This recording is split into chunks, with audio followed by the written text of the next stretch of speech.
Salve, camaradas! Bem-vindo, bem-vinda, boas-vindas para todos e todas. Esse nosso tempo do Na Jornada, como sempre digo, são momentos que eu trago aqui. Esses primeiros encontros eu faço questão de trazer pessoas que marcaram minha vida, pessoas que marcaram meu ministério, pessoas que tocaram o fundo da minha alma por conta dos dons e talentos que elas têm e pelo amor por Jesus. E hoje, então, para mim é de uma alegria tão grande poder estar conversando com o Caio Fábio, com o Caião. Caião, querido, Deus te abençoe. Amém. Bem-vindo. Amém. Bem-vindo em nosso espaço, nosso tempo. Caio Fábio, querido Caio Fábio. Tantas histórias. Você, com certeza, deve ter tantas histórias que marcaram sua vida em livros, pregações. Não é? O Vinícius, meu filho, ele tem 16 anos, cara.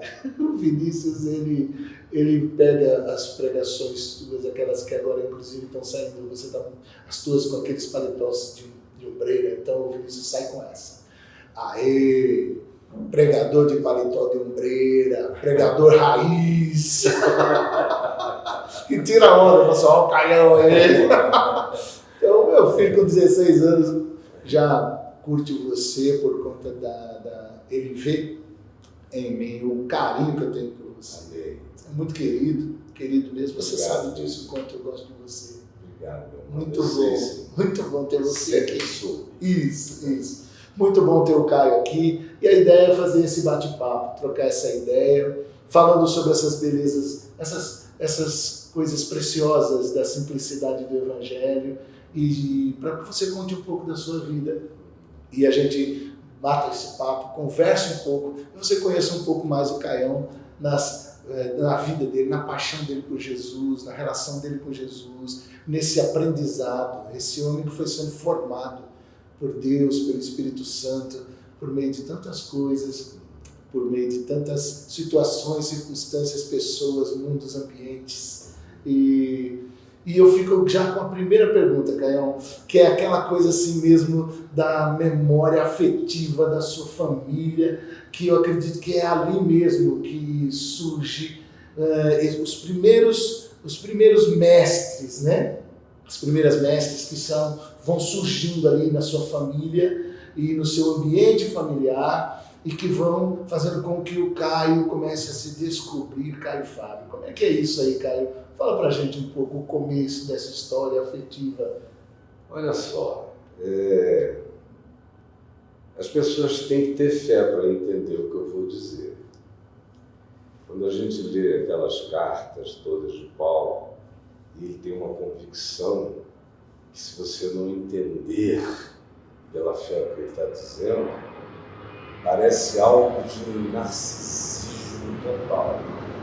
Quando ele diz, eu, Paulo, apóstolo de Cristo Jesus antes dos tempos eternos. Oi? É uma loucura um negócio desse. Ou você interna esse cara ou você para ouvi-lo.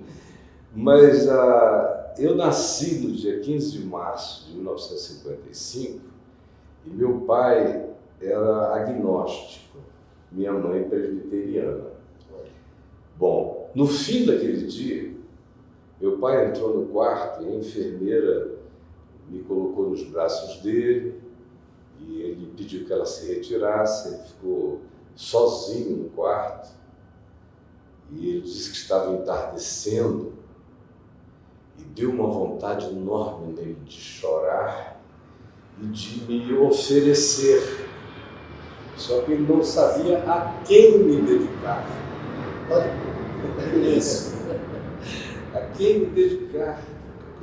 Aí ele disse que me ergueu aos céus e falou, Deus, se há um Deus, eu não sei se há, eu não conheço, mas se há um Deus, eu entrego esse meu filho a Deus.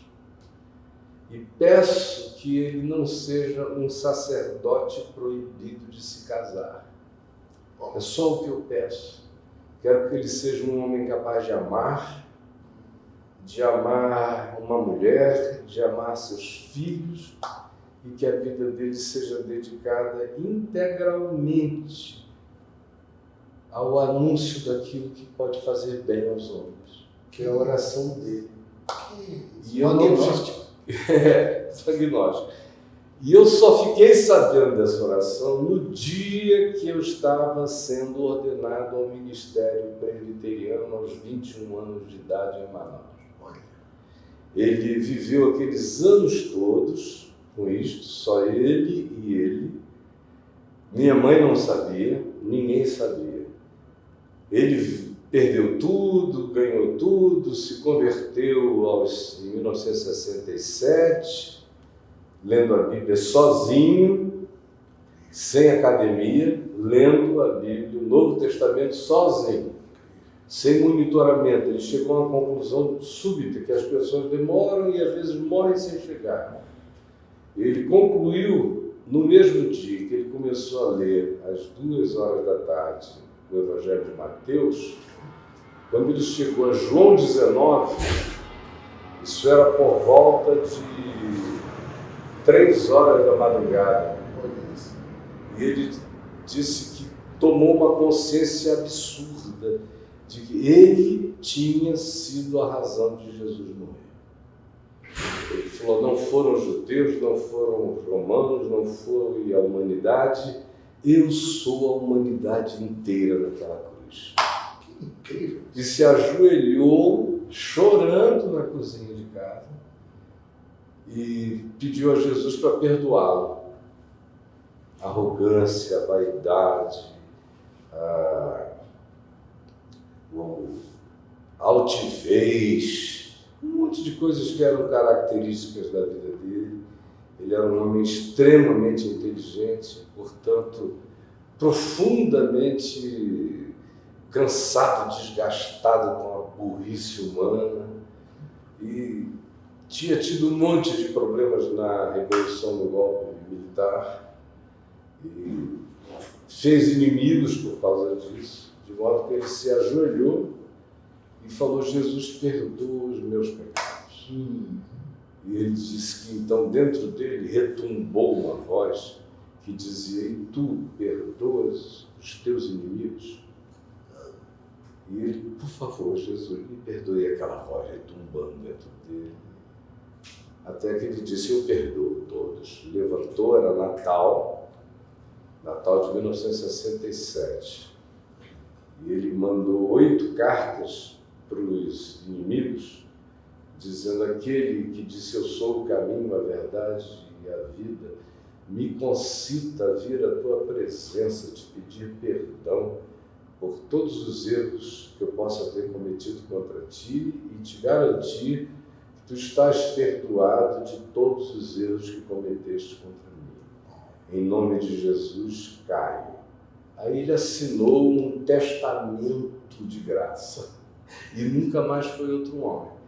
2 anos depois ele tinha fechado as 2 bancas advocacionais que ele tinha, doou todo o dinheiro, ele ganhava muito dinheiro com extrema facilidade para todos os associados dele, renunciou a tudo que ele tinha adquirido e viveu uma consciência estilo Francisco de Assis, decidiu voltar para o Amazonas, e no Amazonas a intenção dele era criar vários barcos de evangelização que depois cresceram para ser barcos de anúncio da palavra, que levavam também médicos, assistentes sociais para ajudar os ribeirinhos naquelas regiões abandonadas do Amazonas. Isso nós mudamos para lá em 1970.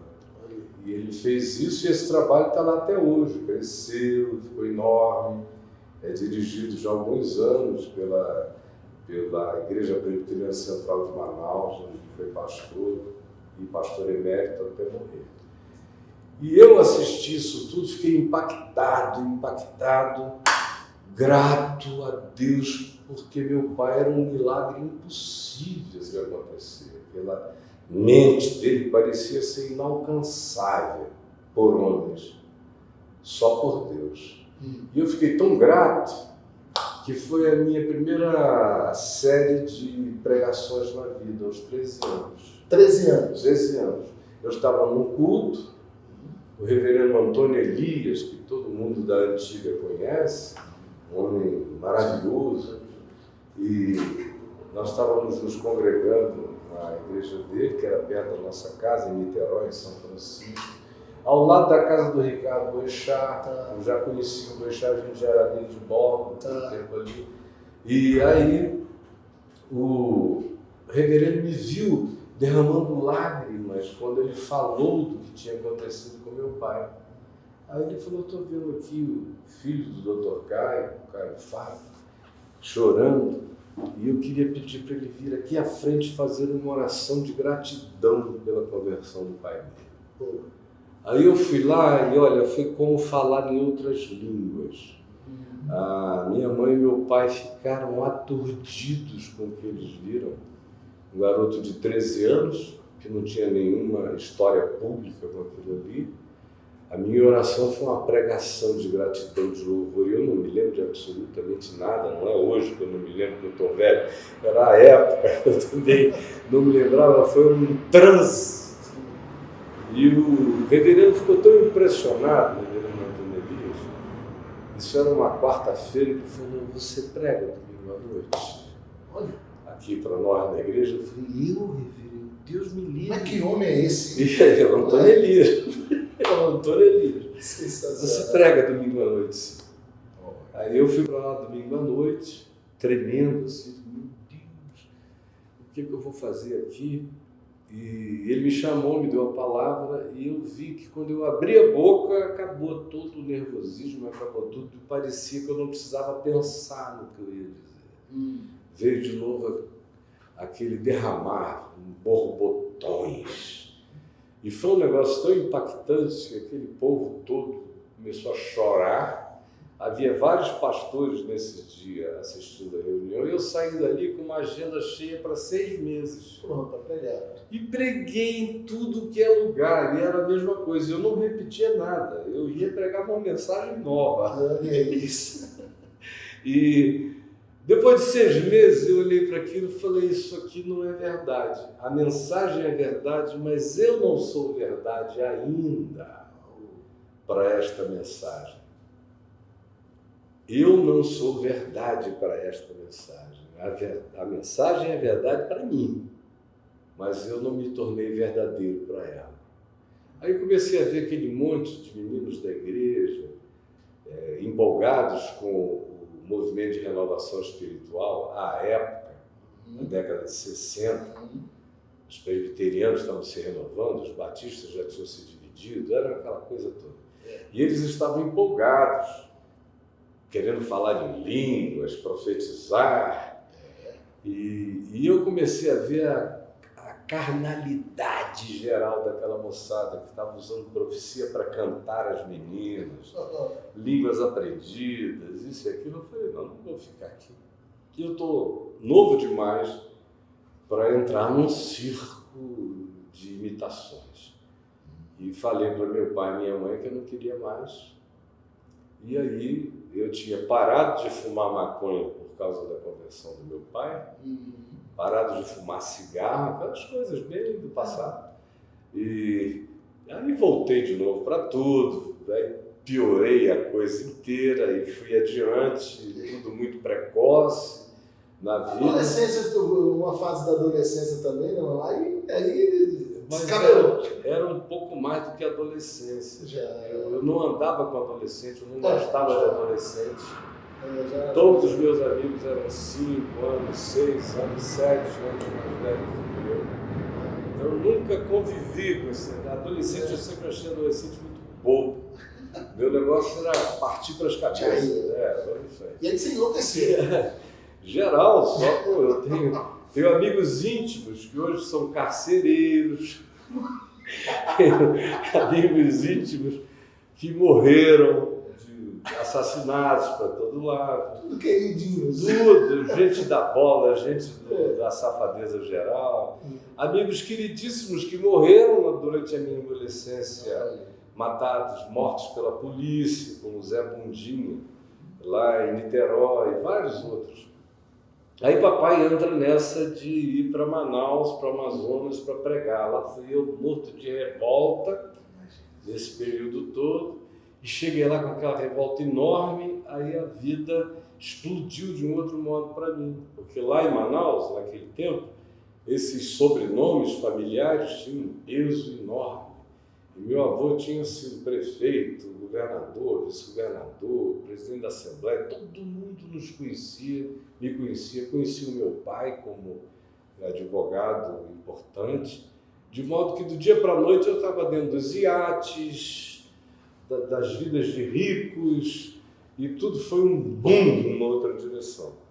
E aí as futilidades ganharam outros níveis e dimensões, sempre com gente mais velha, amigos mais velhos, amigas e mulheres mais velhas. Aí foi quando eu vim a ficar amigo do Arthur Virgílio Neto, que hoje é prefeito lá em Manaus.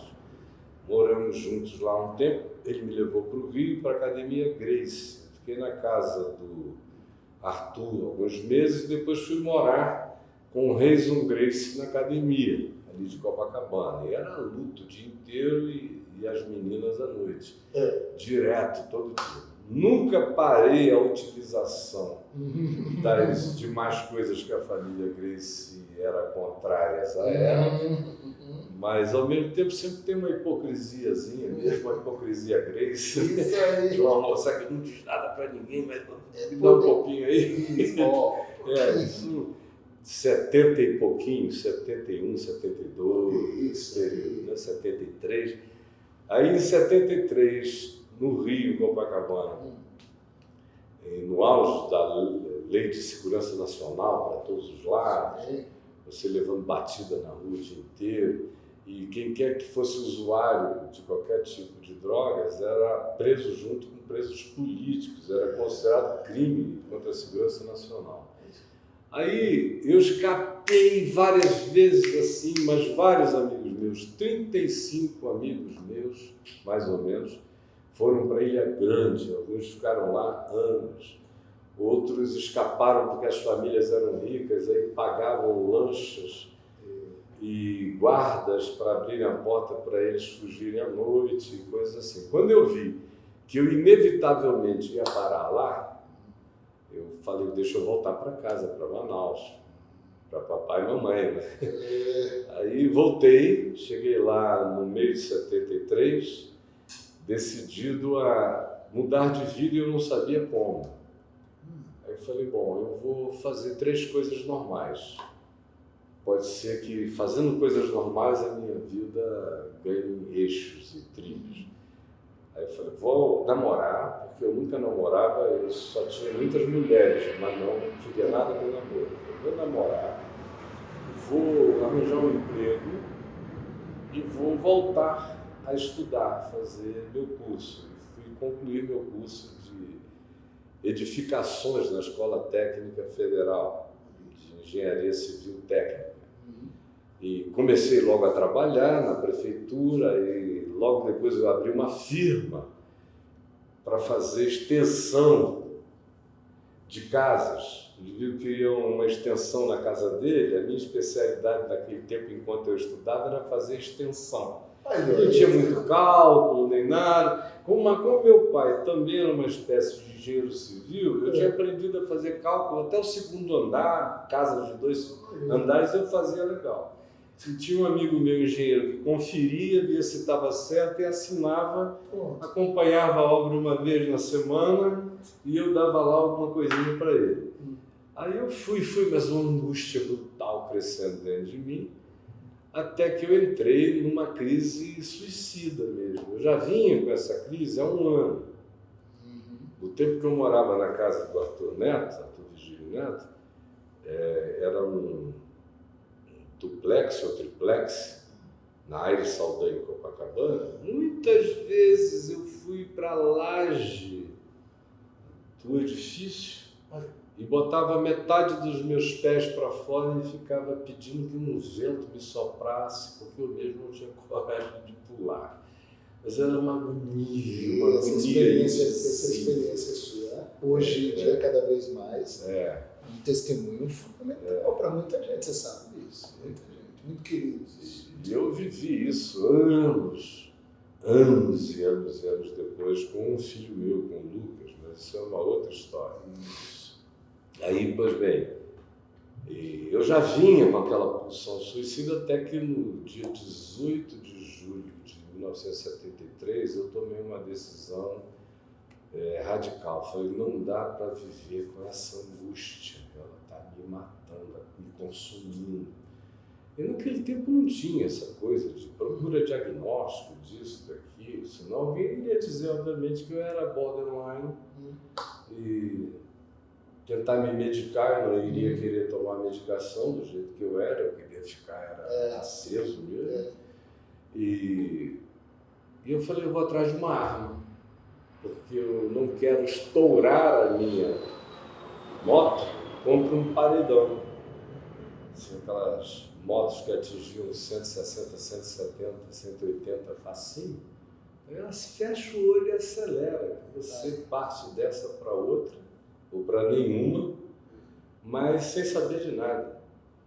Aí eu pensava na minha mãe, no meu pai, eles não merecem me ver arrebentado assim. Eu vou dar um tiro na cabeça. Aí fui atrás, entrei numa rua, em Manaus, Rua Duque de Caxias, na direção da casa de um amigo meu, que está vivo, morando até hoje. Agora ele mora numa praia no Rio Grande do Norte, em Natal, Zé Cury, uma figura muito doida. Eu vou pegar uma arma na casa do Zé, eu sabia que ele tinha. Quando eu fui andando para lá, passei na frente de uma Assembleia de Deus e tinha uma multidão saindo pela porta, de tanta gente lá dentro que não dava para entrar.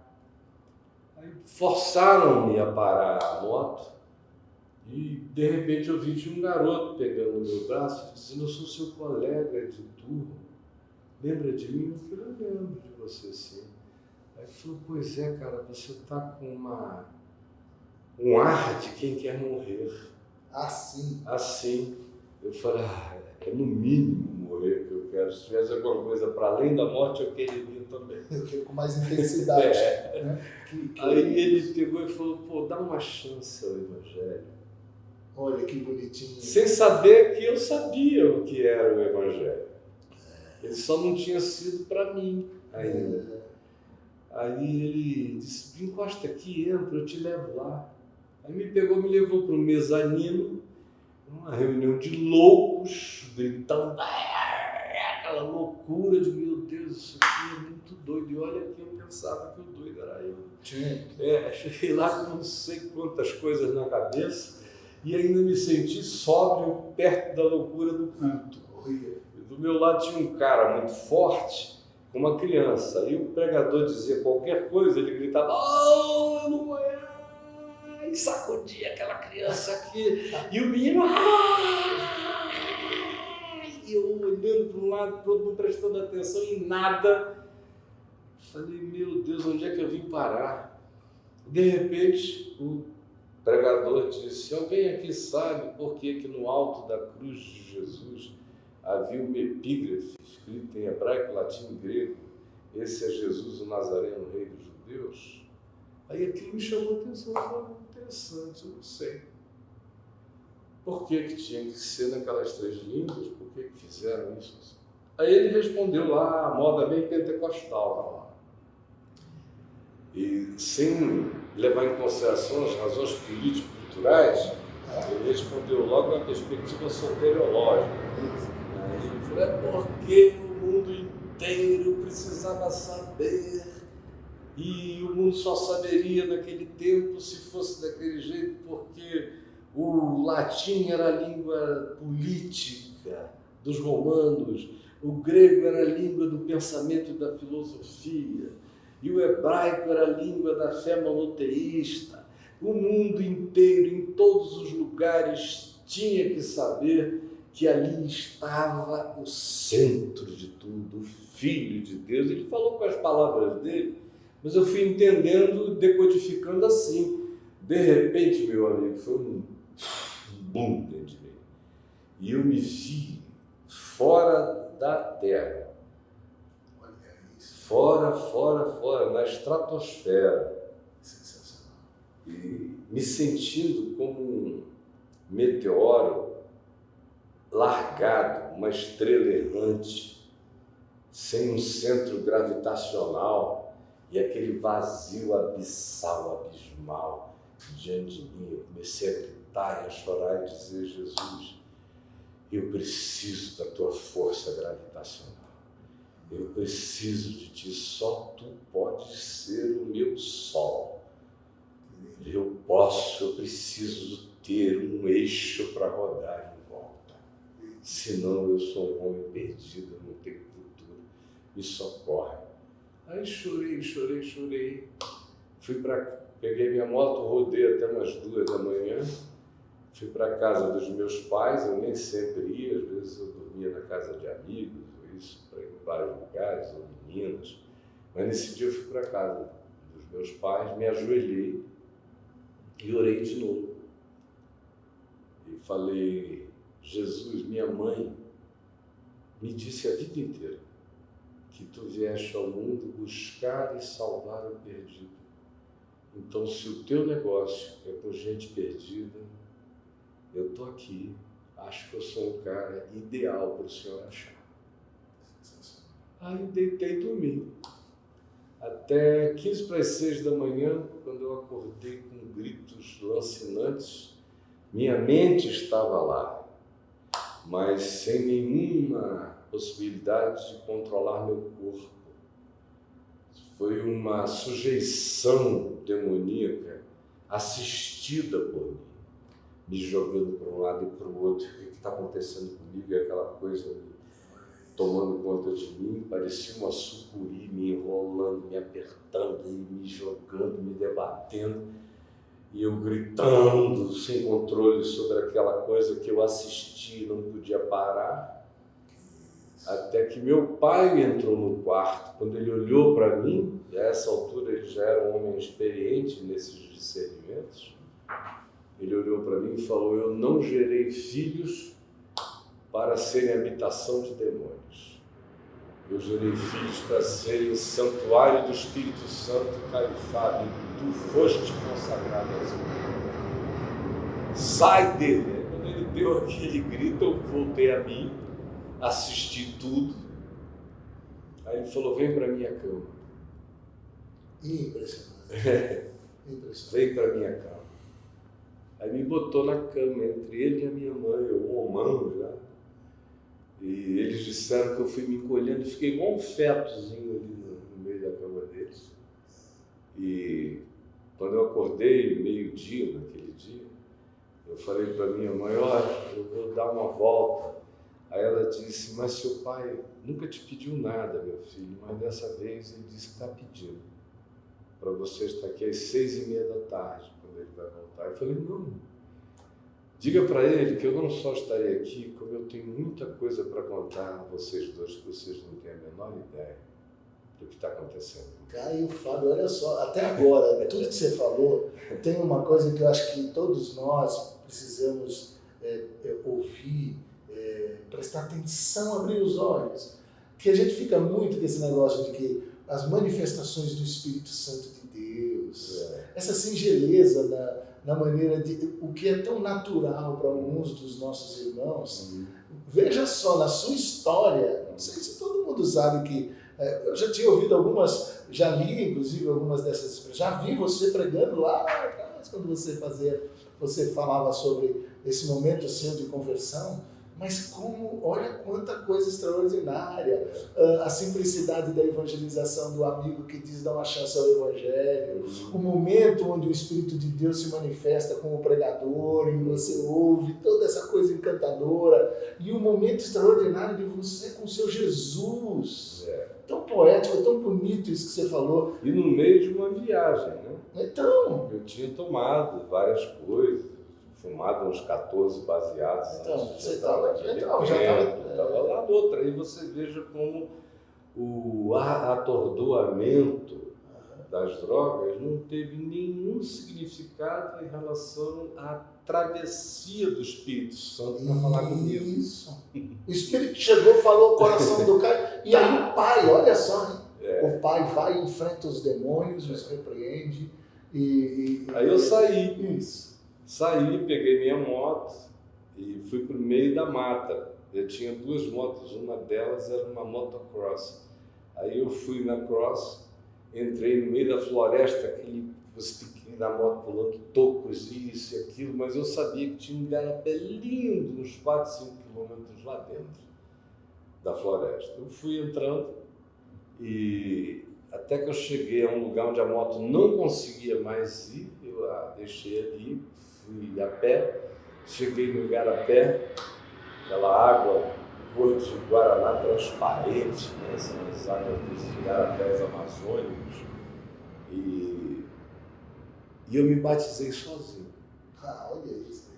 Eu tinha sido batizado na igreja católica porque minha avó, mãe do meu pai, era católica, a família dele. Ele é agnóstico, mas não objetava que eu fosse batizado na igreja católica. E, como eu tinha sido na católica, ele autorizou minha mãe a me batizar na igreja presbiteriana. Ambos os grupos batizam crianças. E eu estava ali sozinho, orando e chorando. Falei, Jesus, eu já fui batizado desse lado, eu só não fui batizado por ti.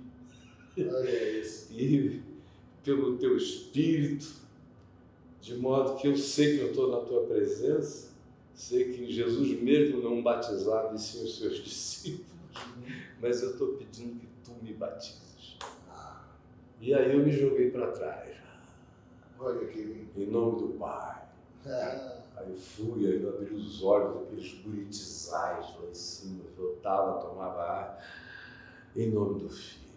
E ficava, voltei em nome do Espírito Santo, outra vez, profundamente.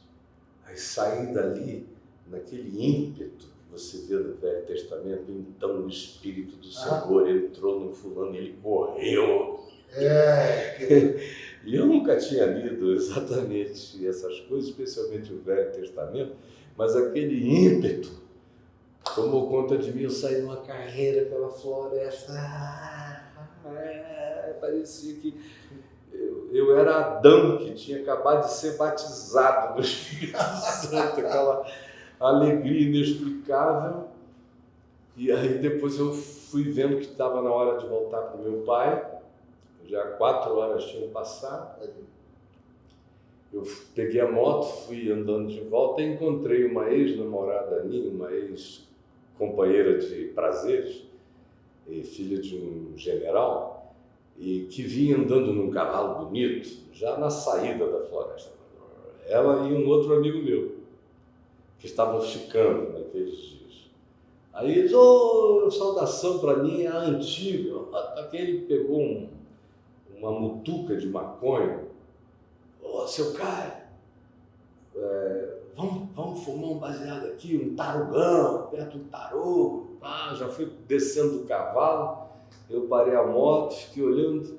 Sabe que o meu primeiro movimento foi dizer, vamos sim, que era normal, né? Para mim não era como dizer, vamos tomar um suco de laranja, não tinha nada demais. Mas no meu coração não era pela oferta, era pela decisão que eu tinha tomado. Eu falei, não vou misturar essas comidas, nunca mais. Assim. Aí virei para ele e falei, olha, vocês dois não vão nunca entender o que acabou de me acontecer ali dentro. E se vocês forem até o Igarapé, também não vai acontecer nada com vocês. Foi o que me aconteceu, eu entrei por uma porta. O cara que vocês estão vendo aqui não é o que vocês conheceram, eu sou muito parecido. Mas aquele que vocês conheceram está morto do Igarapé. Aí eles ficavam olhando, esse cara está doido. Aí o meu amigo começou a insistir. Vamos fumar um tarugão. Eu fui dizendo, olha, eu também não faço mais violência. Até ontem eu fazia, agora eu não vou. Mas se você insistir de novo, eu vou acabar fazendo uma zinha com você. Aí falei, vai em paz, vão em paz e avisa para todo mundo que eu morri. Pode espalhar para todos os amigos que eu estou morto. Aí voltei para casa, sentei com meu pai, papai me olhou com lágrimas nos olhos, não sabia do que tinha acontecido, nem na noite anterior, ele só sabia do episódio demoníaco. E aí ele olhou e falou: meu filho, eu tenho que lhe dizer que ou é Cristo ou é o caos. Aí eu falei: não, pai, é mais do que o caos, é a morte. É claro que é Cristo. Eu contei para ele na noite anterior o que tinha acontecido agora na floresta. Choramos juntos, choramos, e ele nem ainda me falou que tinha me dedicado ao Senhor no hospital. Bom, eu nunca mais parei, eu levantei dali, no dia seguinte eu comecei a pregar na rua, para todo mundo, nas esquinas, nas praças, nos clubes, em tudo que é lugar. Aí a moçada começou a chegar, centenas, milhares, foi crescendo. Comecei um culto, daqui a pouco ele estava entupido, aí a gente começou a fazer reuniões em ginásios, em teatros e tal. Um ano depois, o dono da TV Globo local, o Dr. Felipe Dal, que morreu ano passado, um homem bom, era amigo do meu pai de infância, e chamou o meu pai lá, falou: olha, o teu filho é um fenômeno de Deus, e eu queria dar um tempo gratuito para ele na televisão, para ele dizer as coisas que ele está falando por aí, pelas ruas. Ali. Já deixa eu te falar uma coisa que eu acho que é legal nessa hora, cara, que eu fiquei imaginando a emoção do seu pai naquele dia, as lágrimas dele, a sua mãe, e aqui a gente pensar numa coisa: tantos pais e mães que hoje têm filhos e filhas que de alguma forma estão no caos, ou você sofre demais com esse caos que seu filho querido, sua filha amada está. É evidente que a gente não é irresponsável a ponto de dizer que uma situação se transformará de forma idêntica com todo mundo, mas nós não podemos deixar passar uma verdade, que é essa coisa do pai e da mãe que insiste em oração, clama em oração. Eu assisti durante anos, desde que meu pai se converteu. Minha mãe era presbiteriana. Depois que meu pai se converteu, ela se tornou crente. Porque antes era só uma presbiteriana envernizada. A conversão do papai converteu a mamãe. Que foi impressionante. Poderosa, foi uma coisa extraordinária. Aí, dali para frente, quando eu voltava para casa, porque eu 14 para 15 anos eu saí de casa a primeira vez, fiquei um tempão fora, sem dar notícias a eles aflitos em oração. Eu voltava para casa, eles deixavam a porta entreaberta para ouvirem qualquer que fosse o movimento de minha aproximação. E eu dava uma olhadinha, 5 horas da manhã, 4h30. Ou ela estava de joelho, com os pezinhos para cima, de joelhos orando, ou era ele. Eles se alternavam a noite inteira em vigília de oração em meu favor. Hoje em dia você pega o WhatsApp, escreve: e aí, meu filho, tá tudo bem? Tá tudo bem, pai. Que horas você vai voltar? Umas 4h30, tô por aí. Você não quer nem saber o que está acontecendo. Naquele tempo não tinha nada disso. Eles falavam com Deus a teu respeito, o tempo todo. Que coisa maravilhosa. Aí, pois bem, eu comecei a pregar, o Felipe Dal me deu o horário, todo domingo, de 6h30 às 7h na Globo. E a cidade inteira explodiu. Primeiro naquela história, esse cara enlouqueceu, os meus amigos, só pode estar doido. O outro dizia: de onde vem isso? Porque ele estava aqui no nosso meio. Era só: pois é, bicho, como é que é, malandro? Não sei o quê, só chapadaço doidão, só queria saber de sair pegando variedades femininas e incestando que não concordasse. O discordante tinha saído de lá ameaçado de morte.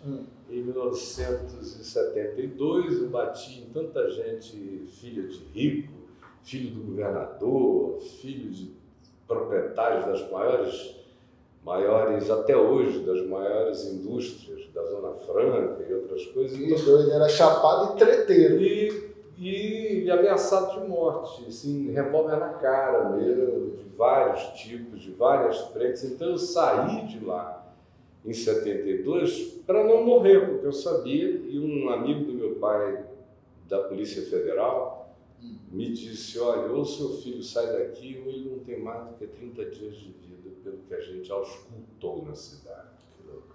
Aí foi quando eu fui embora, depois voltei, e agora estou eu pregando. E todo mundo perplexo. O que é isso?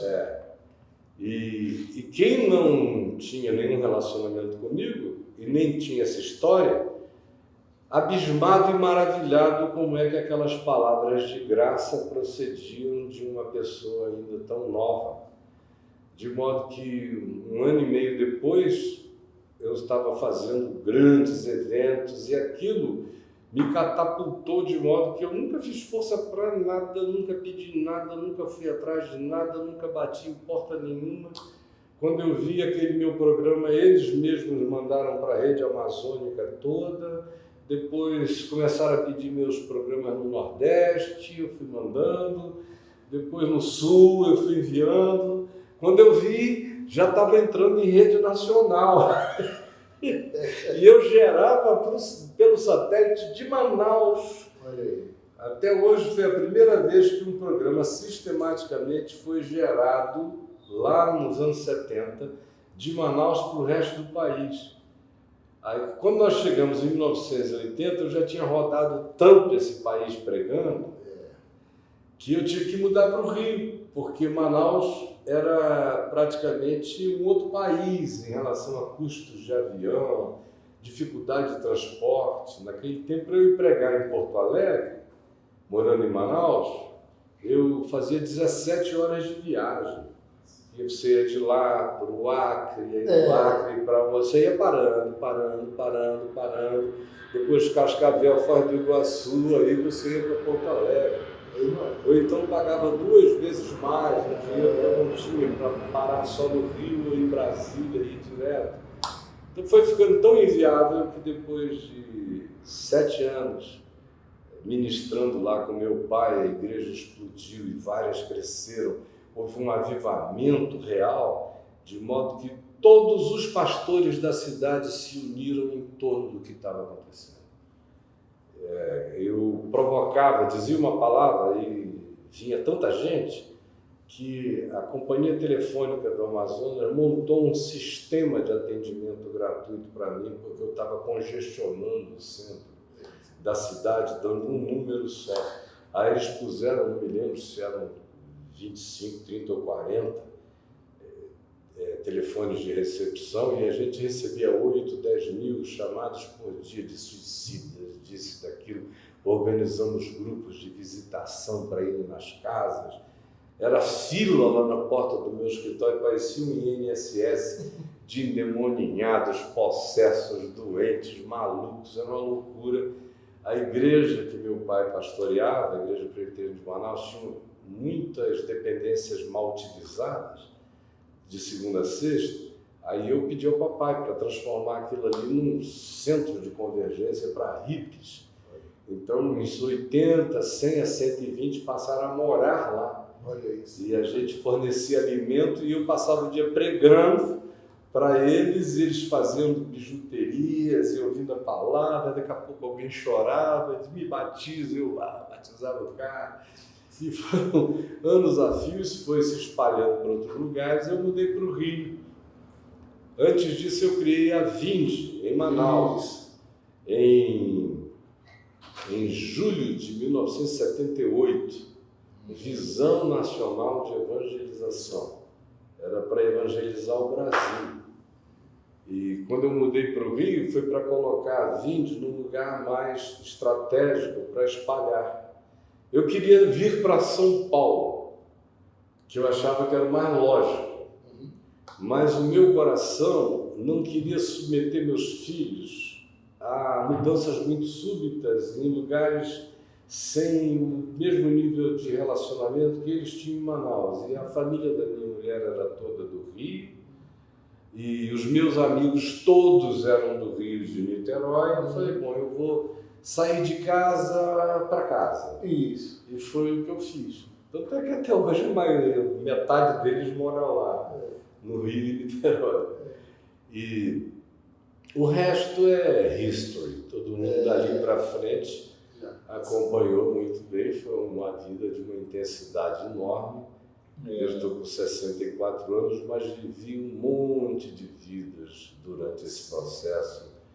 Conheci muitos mundos, muitos planetas, outros, muitos sistemas solares. Verdade. E foi uma existência de muito movimento e também de muita viagem para dentro do meu próprio coração.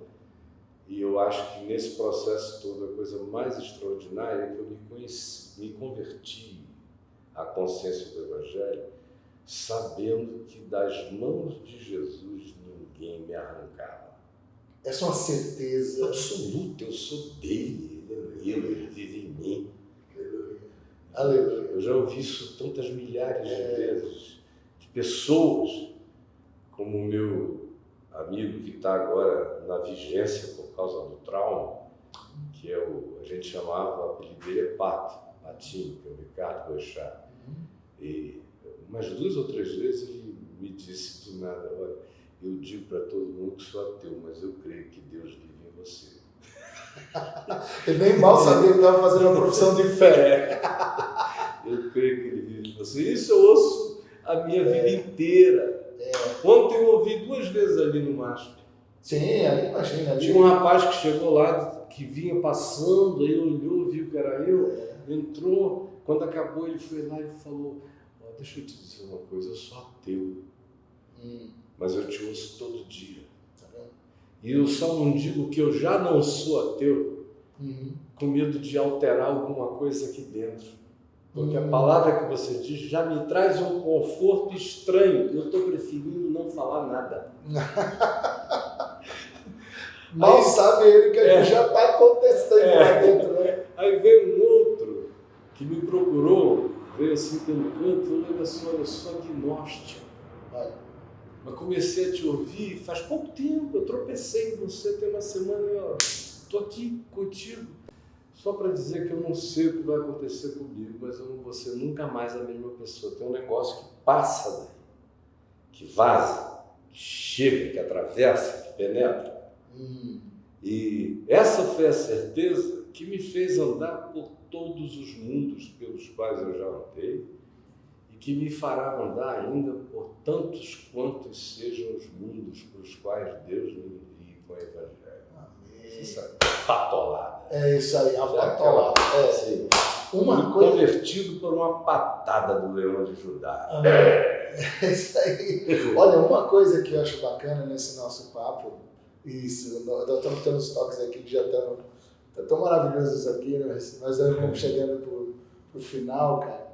Caio, uma coisa que eu acho maravilhosa nessa conversa toda é que já te acompanho, a gente sabe, mas eu me emociono de novo aqui, porque quando você fala de seu pai e sua mãe ajoelhados, eu lembrei dos meus, mas uma coisa que é sensacional para a gente poder, nós que seguimos a Jesus, que somos discípulos de Jesus, nós temos que ouvir essa sua fala, esse bate-papo, esse seu testemunho, como uma convocação do Espírito Santo, para que a gente volte a acreditar no poder do Espírito Santo, que é capaz de mover o coração dos outros para orar, para interceder, que é capaz de converter de forma extraordinária, como converteu seu pai, e que é extraordinário o Espírito Santo, que é capaz de pegar um Caio do jeito que estava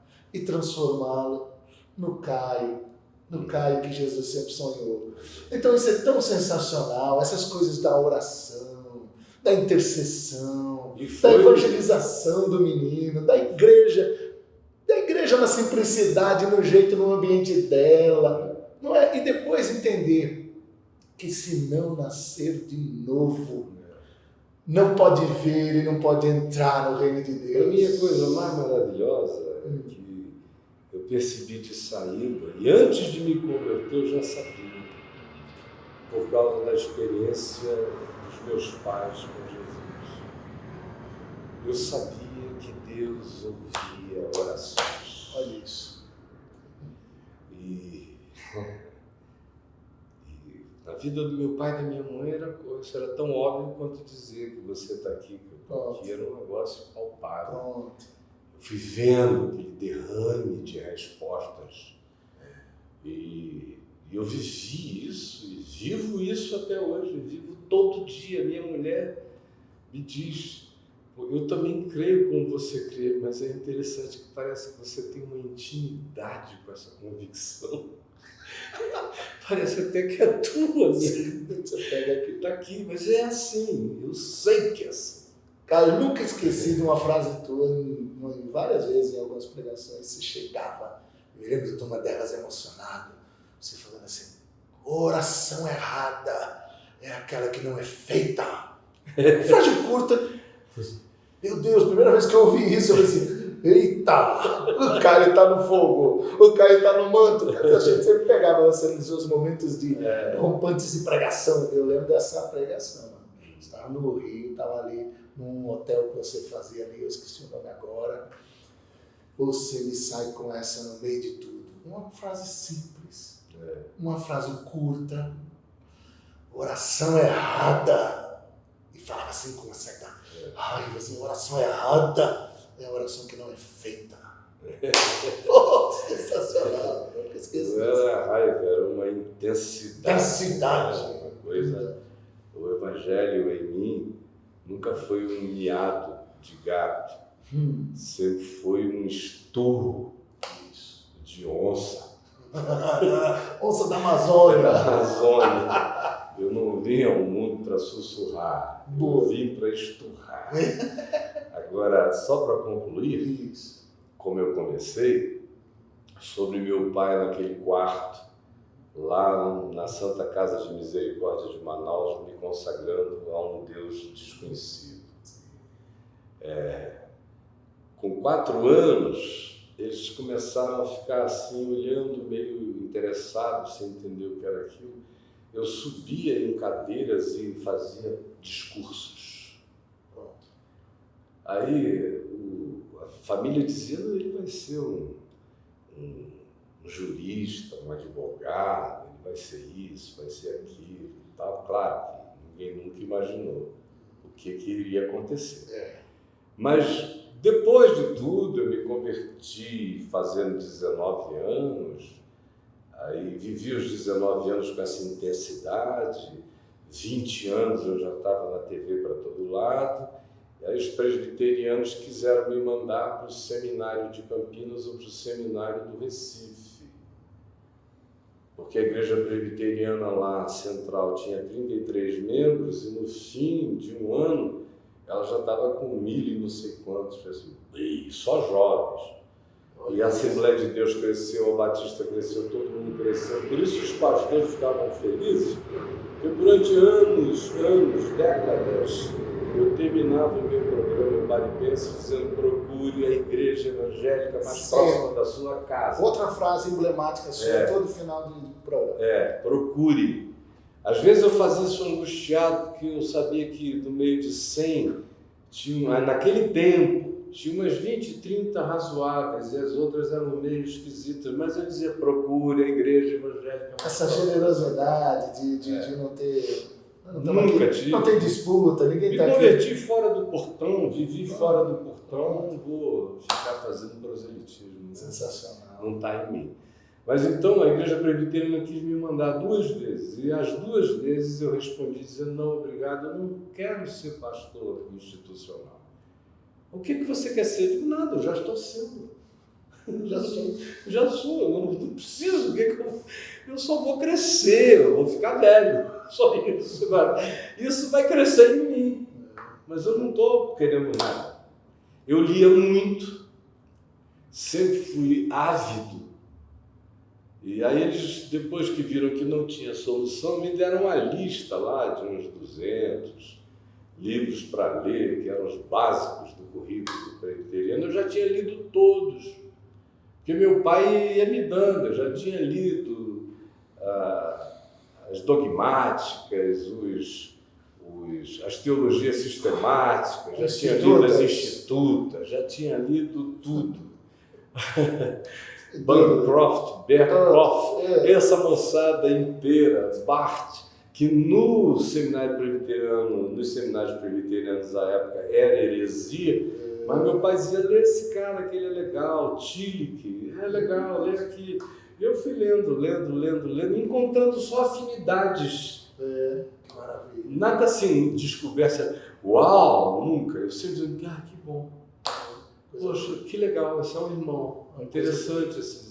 E aí eu já tinha uma tese dentro de mim que nasceu antes de eu me converter, que era aquele papo de que quem não fosse cristão ou batizado estava perdido. Eu já nasci sem crer nisso. Tanto é que eu me batizei sozinho, né? Eu não fui buscar o batismo da instituição, já tinha 2 na infância. Pronto. Por conta de terceiros. Por falta de batismo já tinha 2. Digo isso, agora tem um eu e Jesus e só. Bom, então eu escrevi quando eles disseram, bom, nós vamos ordenar você sem o seminário. Quem era o presidente da Igreja Presbiteriana do Brasil era o reverendo Boanerges Ribeiro. Era um período de caça às bruxas. Rubem Alves ia ser posto para fora, Joaquim Beato, isso e aquilo. Logo depois veio a surgir a IPU, que foi fruto dessa dissidência pela pressão do Boanerges e tudo mais. Então eu fui ordenado e a minha tese foi sobre a ordem de Melquisedeque, a salvação fora das instituições religiosas. Lá em Manaus, em 1975. Aí, meu amigo, eles brigaram 3 dias no presbitério. Brigaram, que aquilo é uma tese liberal e não sei o que e tal. E eu calado, ouvindo lá a história deles. Chegou lá uma hora, eu vi o conflito deles, eu levantei e falei, escuta, gente, vocês me pediram para ir para o seminário, eu disse que não. Vocês pediram para eu escrever uma tese para vocês me ordenarem. Isso é um problema de vocês. Eu estou dizendo desde o início que eu estou feito, eu estou realizado. Eu não preciso disso aqui, nunca precisei. Aí levantou-se um missionário americano chamado Frank Arnold, que era um cara mais ilustrado no meio dos outros, se bem que o presbitério de Manaus, naquela altura, tinha uns 2 ou 3 pastores bem cultos. Aí ele levantou e falou, irmãos, eu não estou entendendo esses 3 dias de debate, porque fomos nós mesmos que pedimos. E por que nós pedimos? Porque ele, sem essa angústia de tirar gente do inferno, ele, motivado exclusivamente pela alegria do amor de Deus, evangeliza mais do que todos nós. Olha só o que está acontecendo nessa cidade. Com um cara que tem essa tese aqui, mas que não diminui, ao contrário, parece que isso aumenta a alegria dele de divulgar que está tudo feito, que as pessoas têm só que vir porque já está pago. Vocês estão aqui querendo discutir picuinhas e filigranas, meu voto é Caio, ordenado para o resto da tua existência. Pronto. Aí os outros, eu também me ordenaram.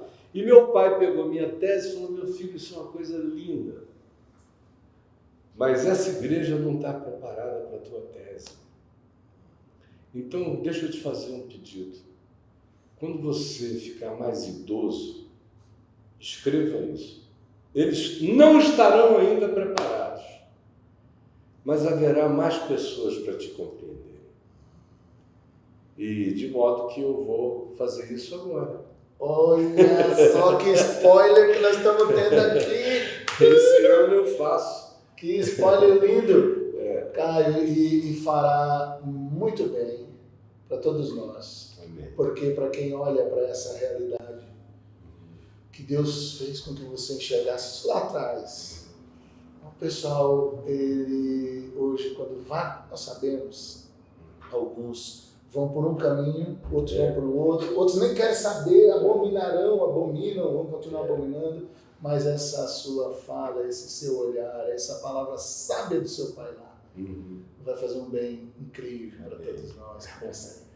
Como eu também vou começar a escrever a segunda parte de Confissões de um Pastor este ano. Eu fiquei esperando fazer 25 anos do primeiro livro, e agora os 25 anos que eu tenho para reportar até aqui são infinitamente mais profundos, intensos, dramáticos, viscerais e radicalmente humanos, amigos.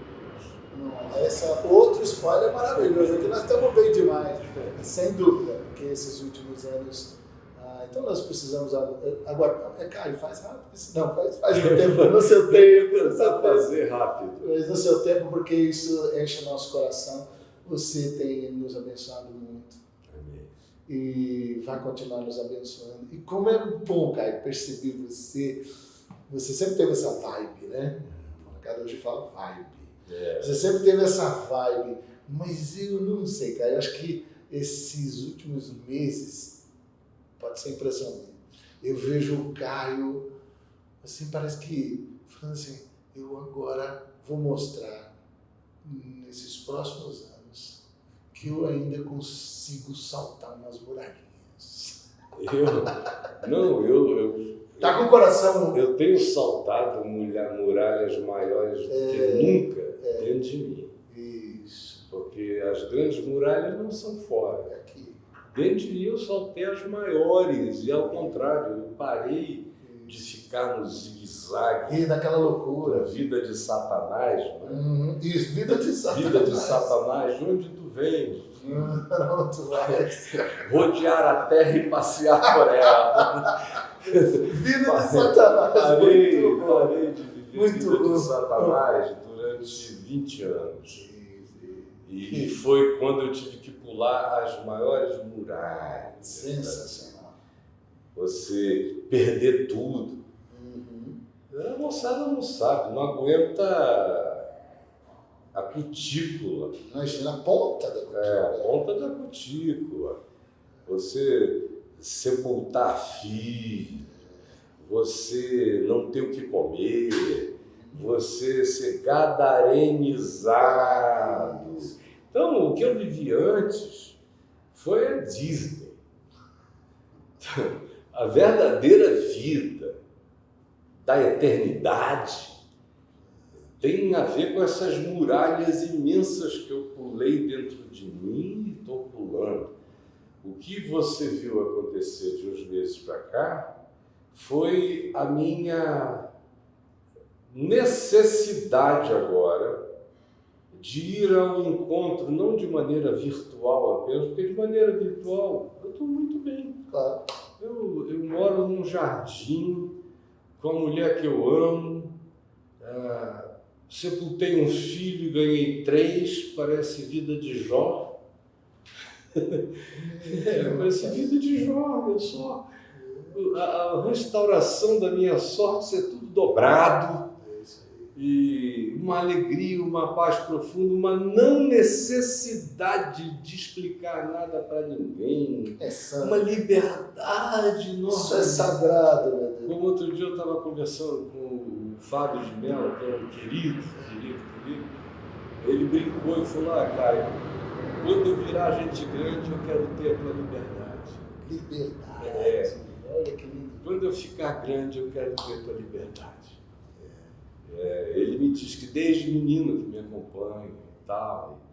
Dá até para ver em algumas coisas que ele fala, eu sinto eco de coisas que eu disse a vida inteira. Mas é agora que, que as grandes muralhas interiores têm sido transpostas, que eu sinto essa necessidade de andar na direção original das coisas. Ou seja, eu não estou aceitando convite para ir para catedrais, para grandes... Eu estou escolhendo onde eu quero, as esquinas onde eu quero ir. Sensacional. E o pessoal, isso aqui, né? Que lindo. É disso que eu estou falando. Você veja, quando que eu iria reunir no hotel 100 pessoas para um evento chamado Conversas com Caio? Isso não existia. Tinha que ter pelo menos umas 10 mil ali para eu ir lá, não sei o que e tal. Agora não, eu quero... A vida ganhou uma outra profundidade. Sensacional. E eu não estou preocupado com quantificações, embora as quantificações estejam presentes, mas eu não vivo delas, eu não me alimento delas. Eu me alimento, humanamente falando, de ver o processo de aprofundamento do Evangelho no coração de pessoas que podem significar uma continuidade desse espírito nos anos por vir. Sensacional. Caio, querido, Meu mano, muito obrigado de muito coração. obrigado a Você, Caio, querido, Deus te abençoe. Amém. Em nome de Jesus. Em nome de Jesus. Muito obrigado. Que bom, o Caião aqui com a gente, esse tempo especial. Você vai ouvir isso aí em algum momento, em algum tempo, mas você, por favor, sempre quando terminar de ouvir, ora pelo Caião, mas apresenta a Deus a profunda gratidão ao Senhor pelo presente que o Caio é para a igreja brasileira, para a vida da gente. Tá bom? Beijo bento para vocês aí. Deus abençoe. Beijo. Valeu. Obrigado.